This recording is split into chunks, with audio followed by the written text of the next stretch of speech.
Bueno, azteko greba egiteko arrazoiak soberan daude.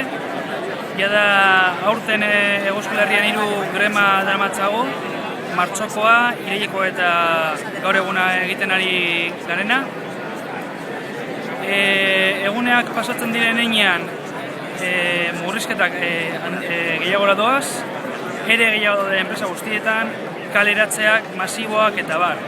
Orduan horretik ulertzen dugu grebaren parte hartzea beharrezkoa dela. Egia da, kasu honetan, egin ditugun 3 grebetan ezberdinak izan direla.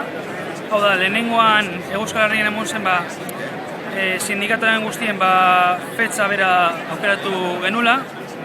26an beste baten genuen, non batzuk ez zutela parte hartu, eta horrek izan zuen eragin txiki bat grebaren eraginkortasunean, eta honetan baita beste batzuk ez dutela parte hartu, eta greba, ulertzen badugu greba modun, baita esan dezakegu enpresetan eta hori ziurrenik honen eraginkortasuna murritzago izango dela.